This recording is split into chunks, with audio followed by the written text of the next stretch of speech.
Hello everyone, thank you for stopping by. Welcome back. Thanks for tuning in.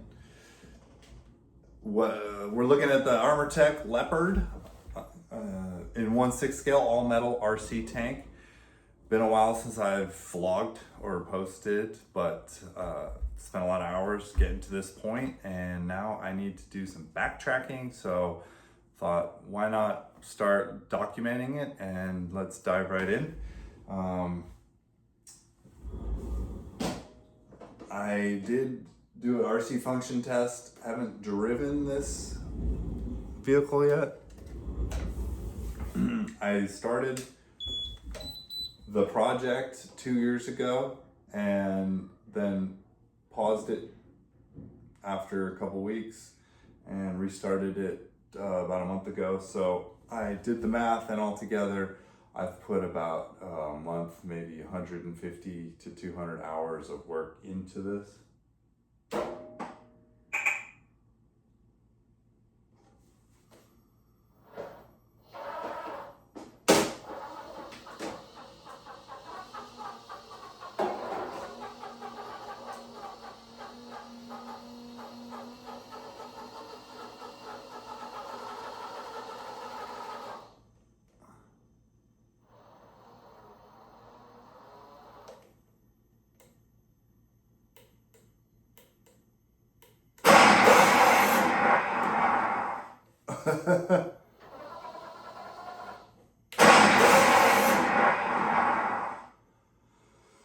Anyway, so like I said, it's about 90% done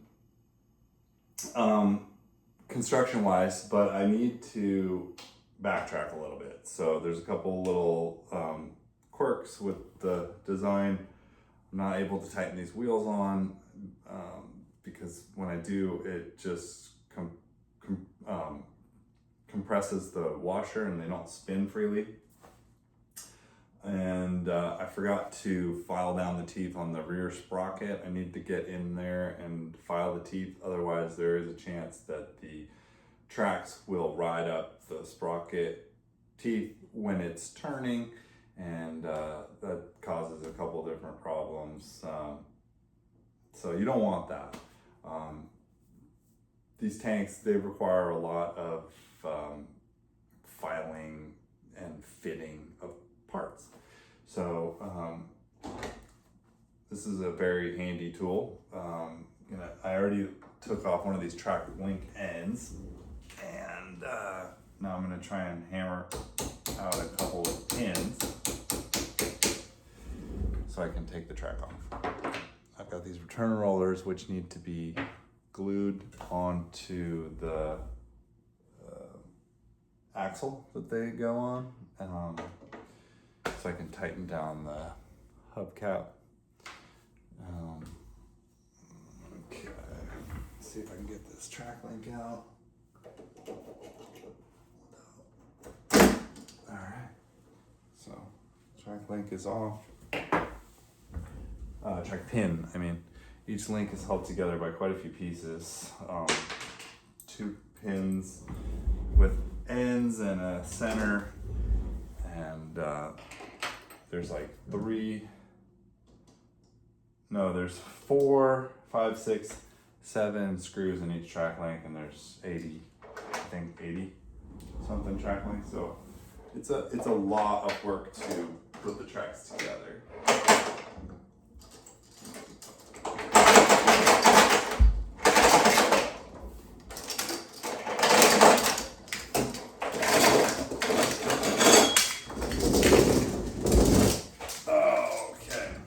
To build the entire tank, test drive it before I painted it, but what ended up happening is I realized, I gotta backtrack. So that's pretty common with these kits.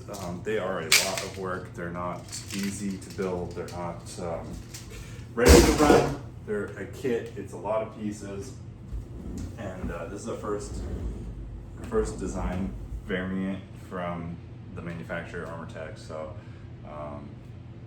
there could be improvements coming to the future releases. It's a really cool model.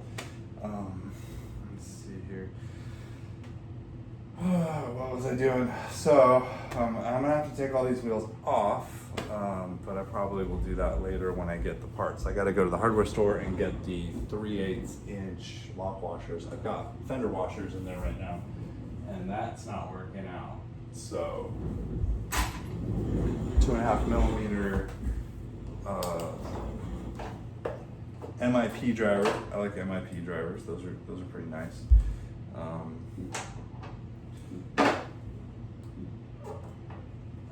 This is the idler.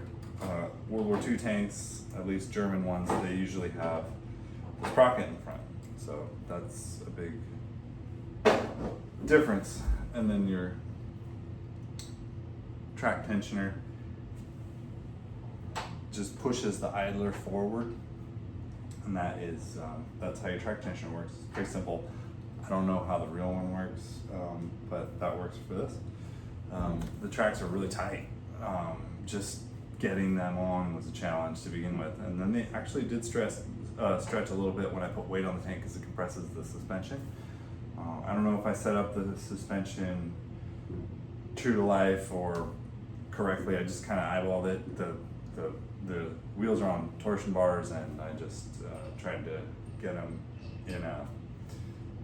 at an angle at a ride height that looked good to me. I want the stance to look nice. I've actually seen some builds that they were kind of low to the ground. They looked a little funny,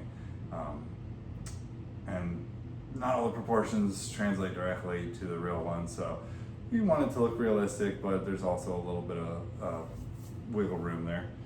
So I have these little washers behind the wheels. That's not in the instructions. So basically, I think the instructions call for gluing or Loctite bearing retaining compound, which is this green Loctite. I think those instructions call for that to basically like glue the wheel onto the axle, which is not very fun if you want to take it apart to paint it. So I'm trying to avoid that, and what I wanted to do was add a washer to the wheel, and the washer helped because some of the wheels without washers they bind on the torsion bar, so they need a little space out, and when I tightened it they locked up. So I'm gonna try lock washers. I gotta go to the shop and get some lock washers, try that, because they're thinner. They're not as large diameter, so they might actually work. But if they don't, then I can always Loctite the screw on and not clamp it down.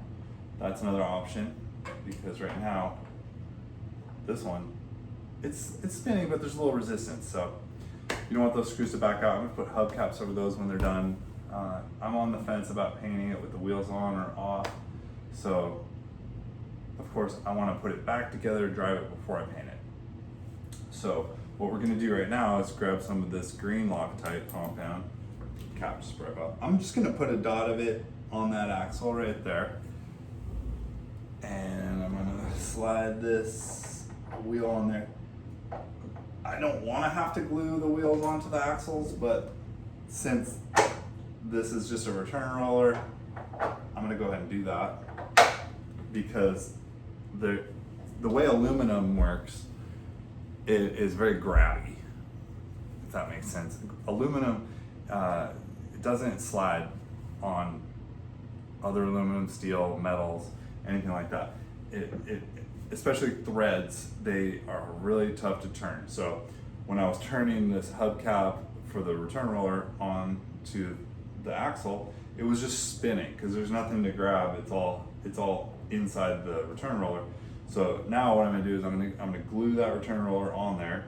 Tires glued to the return roller. That's basically fixed. If I have to get back in there, which hopefully I don't, I can always remove the entire assembly from the lower hole. And the worst case scenario, if you have to separate those two parts with the retaining compound, you can use a blowtorch to heat it up. That will basically negate the retaining compound it'll melt it and you can separate the pieces, which hopefully I never have to do. That's gonna take 10-15 minutes to set, so I'm not gonna screw that on quite yet. I'm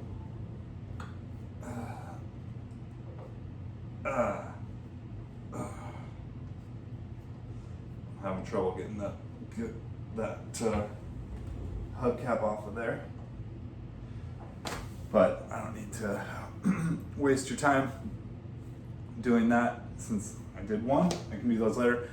I'm trying to avoid editing videos for a couple reasons, mainly because I am not set up for it. I don't have that skill, and that's gonna slow me down. I'm not gonna be able to put out videos. Not that I put out many videos to this date, but I want to get into the habit of making regular updates and doing vlogs and keeping it streamer type, very one cut, simple, and document the process and progress, because these tanks are pretty unusual, pretty rare, and I have a good collection. I've been collecting them for going on 10 years. I'm trying to start building them more aggressively. I've got a kit at home, a King Tiger that I just started putting together. I've got a Panther in the garage. I've got a Tiger in the garage. I've got a Universal Carrier in the attic, and some other kits that are still in the box. So the Panther and the Tiger are about 50% complete. They're like kind of bolted together, and some of the sub-assemblies are put together. And I've got all the parts, all the RC components, and I've got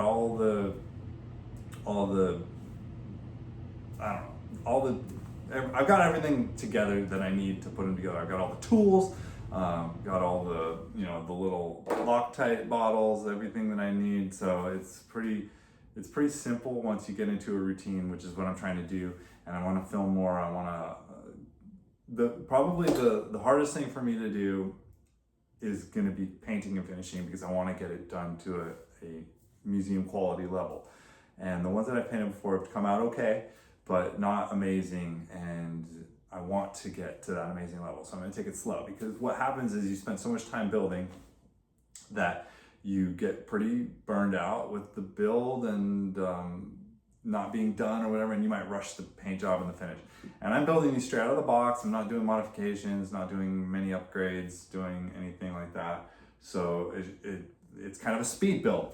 Of course, a speed build should probably take less than 2 years, but when I'm building, I'm spending a lot of time doing it. I also fly planes, and when the weather's good, I like to go fly. That's a lot more social in my area, because there's nobody with tanks around here. So that's why I like to post on the Armortek forum and on YouTube, just to share and put them out there, because they are a passion of mine. I've been interested in 6-scale RC tanks since I was a teenager, and got into the hobby in my 30s. So it took a long time, and I never let that dream go, but here we are. And I want to show one more thing. I got the lights set up, so I haven't tested those out. I need to test that out. Not sure what that click is when I turn it on. Okay, I think it is this one. There they are. They're working. So the headlights are on. They're on an electronic switch. They're just LEDs, and there's no light in this front little cool little turn signal up here. And those, I think, are orange on the real one. So that might need some work. I might have to paint those orange and add some lights. It's pretty simple wiring setup. I think it's plugged in straight to the receiver on a switch, electronic switch, which is all stuff that I can get. So there's your tail lights. And it's looking really good. All my other tanks are World War II tanks.